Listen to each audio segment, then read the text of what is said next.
Vilkas ir 7 ožiukai.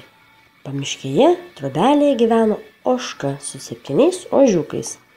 Kartą eidama į mišką ožka sušaukė ožiukus ir sako: Aš einu parnešti šieno, o jūs neįleiskite trobon vilko, jį pažinsite iš storo balso.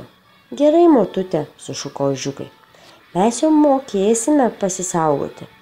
Vilkas girdėjo ožkos kalbą, o jai išėjus tuojau atbėgo prie trobelės ir sušuko: Vaikai, atidarykit duris. Bet ožiukai išgirdę vilko balsą atsisakė. Oi, koks storas balsas, čia ne mūsų motutė. Vilkas nubėgo pas kalvį ir paprašė paploninti liežuvį. Kalvis liepė vilkui padėti liežuvį ant priekalo ir jį paplonino. Dabar vilkas atbėgo prie trobelės ir šaukė: Įleiskit, vaikeliai, čia jūsų motutė. Ožiukai išgirdę ploną balsą, manė, kad grįžo mama ir leido į trobą vilką. Vilkas puolė ir prarijo visus ožiukus. Netrukus grįžo ožka, rado atidaras duris, o trobos viduje gulėjo vilkas ir kietai miegojo.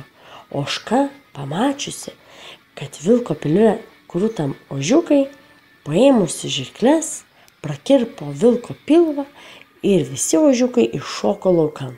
Tada ožka pridėjo vilkui pilvą akmenų ir vėl gražiai viską užsiuvo. Pabudęs vilkas panoro gerti ir norėjo prie upės. Kai tik pasilenkė prie vandens, akmenys nutraukė į gilumą vilką ir prigėrė, o ožiukai su ožka labai džiaugiasi, nes daugiau vilkas nebesirodė jų akyse.